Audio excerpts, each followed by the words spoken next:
So now we have a lovely story of atheist discrimination to share with everyone. This is from a week or so ago. I meant to squeeze it in at the end of the previous shows. I just didn't have enough time to do it. Raw Story reports the following, quote, "The county commission in Brevard County, Florida, voted unanimously on Wednesday to prohibit atheists from offering invocations at public meetings." Okay, I don't know if you guys know this. You can't do that. Do you not get that?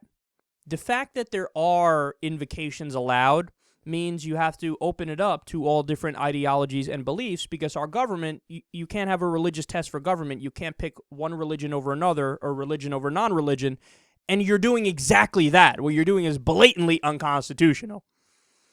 They continue, quote, "The commissioners sent a letter to David Williamson, founder of the Central Florida Free Thought Community, indicating that his group doesn't qualify to deliver the invocation because it is defined as an opening prayer presented by members of our faith community." Now, they're going to pour on the smarmy douchiness. They say, "The prayer is delivered during the ceremonial portion of the county's meeting and typically invokes guidance for the county commission from the highest spiritual authority, a higher authority which a substantial body of Brevard constituents believe to exist." In other words, since you don't pretend like you have fairies in the sky that speak to you, we're discriminating against you. You need to pretend like there are angels in the sky who love you before you can speak here. How unbearably arrogant are these people? They say, quote, "The invocation is also meant to lend gravity to the occasion, to reflect values long part of the county's heritage, and to acknowledge the place religion holds in our lives of many private citizens in Brevard County." In other words, we don't like you because you don't believe, fuck off. Now, this article came out, again, about a week ago or so. There was another one that came out today. There's a town in New York. It's Greece, New York. They just recently had a Supreme Court case, okay?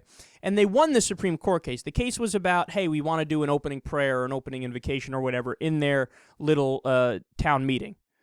And one of the stipulations of allowing that to happen is, but you can't discriminate against faiths or non-faiths. You need to allow everybody, because that's the whole idea of the Constitution. Now, it shouldn't be allowed in the first place. I think it's unconstitutional to allow it in the first place. It's a government meeting, and they're doing a prayer.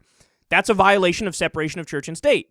By definition, you're picking a religion over another religion, or religion over non-religion, because you have to give a prayer of some denomination to begin with. It's not like you're going up there and saying, we believe in universalism, every religion is right. They don't do that, so you're violating the Constitution, right? Well, we just learned today that same town just passed an ordinance which said, yeah, we're allowing people can give a little prayer, a little opening statement, unless you're non-religious. Then you're not allowed to say anything.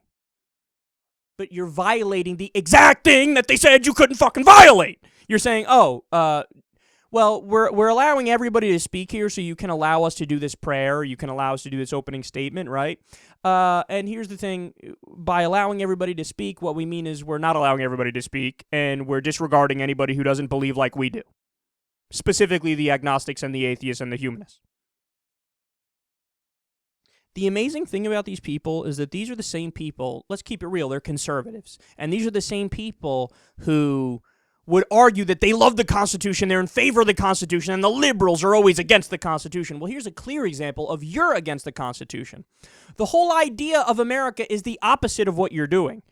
Do you understand that how many times is Jesus mentioned in the Constitution? 0. The Bible, 0. Okay? God, 0. And the only time religion is mentioned in the Constitution is to say you cannot establish one. The government needs to remain neutral on issues of religion. There shall not be a religious test for office. So in other words, you can't do what you're doing. You can't say we're going to have a town meeting and let the Christians come in and give the opening prayer and fuck the Buddhists, fuck the Hindus, fuck the Jews, fuck the Muslims, fuck the agnostics, fuck the atheists. The government represents all of us. It's our fucking tax dollars too. And what you're saying is we don't care about your tax dollars. Go away. You're going to pay for us to do the shit that we want to do as Christians in the opening prayer. Well, fuck you, you're leaving us out of the situation. This is exactly what the founders didn't want, but they don't understand that. See, they believe in freedom of religion as long as it's freedom to practice just their religion as they deem fitting.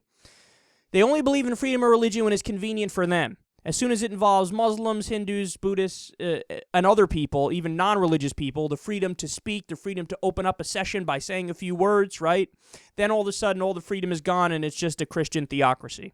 Well, fuck all you guys. You don't understand the Constitution and you are, by definition, un-American.